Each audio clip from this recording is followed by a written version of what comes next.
So again, not only is the government and the bureaucrats and the fear merchants and the media fully invested in an endless coronavirus fear campaign, totally detached from the data in the real world, I thought they were the party of science, the left.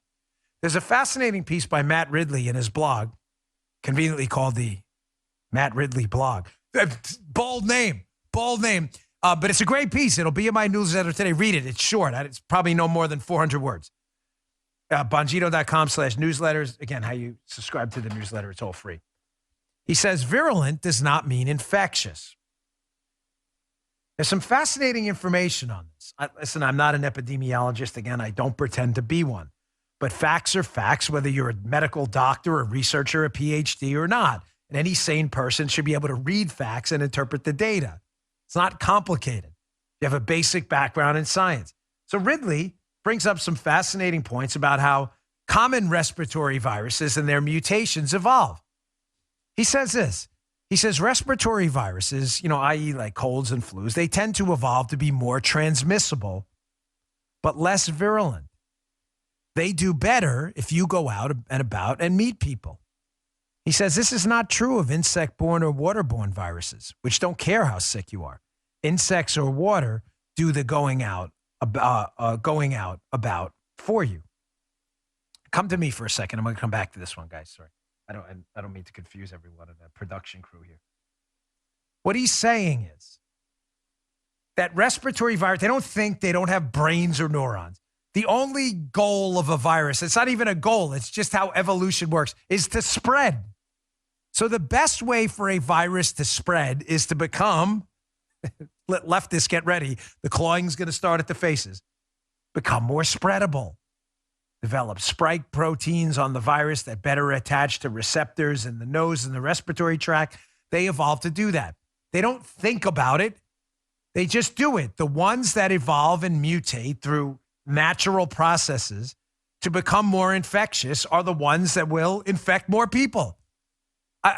Guys, there are liberals listening, so pretend to be liberals for a moment because I don't want to I know libs get confused about the coronavirus because everything is Trump, hydroxychloroquine, inject bleach, because they're so dumb. They want to stick their kids in face diapers because they can't comprehend basic things like a virus that mutates to be more infectious will infect more people. Like, whoa, really?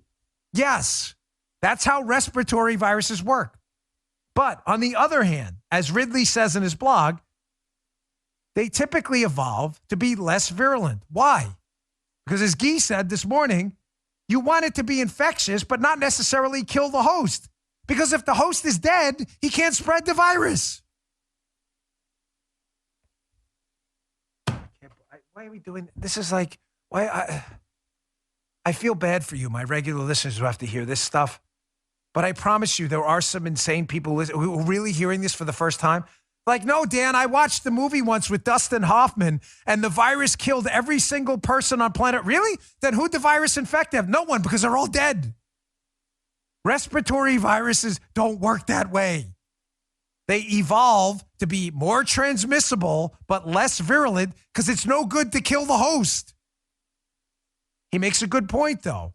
Insect-borne viruses, Zika or whatever, they don't really care if the host is killed or not because the host doesn't transmit it. The insect or the water does. Whether the host is dead or alive is irrelevant. The mosquito just goes and bites someone else. If you die in 10 minutes or not from dengue fever, it doesn't matter. You're not spreading it. The insect is.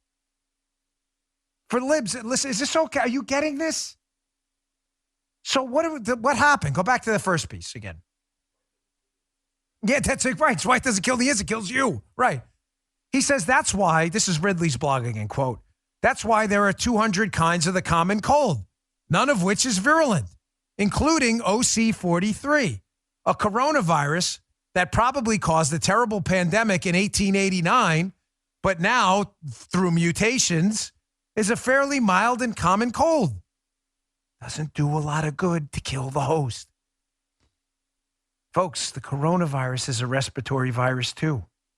So whereas the left has you believing every mutation is going to be some humanity killer that's going to wipe out all of humankind, Are we actually contributing to the maybe more virulent nature of some of these coronavirus variants? Because that's not typically evolutionarily how respiratory viruses work. Well, he makes a pretty compelling argument here, Ridley.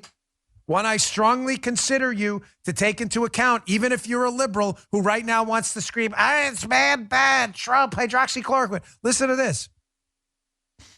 He says, however, there's one situation where respiratory viruses will stay virulent or even become more so. That's if mild cases meet fewer people than severe ones. Think about this. He says this is what appears to be what happened in 1918. Paul Ewald argued when severe flu cases in 1918 were evacuated from the front line of the war to a series of staging posts, field hospitals, and trains, while the mild cases of the flu slept it off in a dugout. He says, I think this is what happened last year when mild cases of COVID-19 stayed locked down at home while severe cases went to the hospital where many cases of the virus were acquired in the hospital. In other words, lockdowns, he says, whether necessary or not, probably delayed the evolution of the virus into a milder form. He says that's now happening and is our least worst option given that eradication is impossible and the virus may become more transmissible in response to vaccination. Folks, you see what he's saying here? This is not complicated to understand. It's a theory, granted. I'm not positing it as dispositive fact, unlike leftists who want you to do that. But it is a fascinating theory that the lockdowns, which would have allowed mild the mutations of the virus or the natural, the mutations that were not as virulent, mild cases, people would have went out and spread the mild case, which would have made the mild case the dominant strain. Instead, by locking people down, the mild cases stayed at home in the lockdowns, while the severe cases went to the hospital, went out, and probably spread the more virulent strain, which then mutated into more virulent strains. More evidence, folks, that the government can't get out of its own way. Screwed this thing up from the start. You think banning people from Twitter is going to help this situation?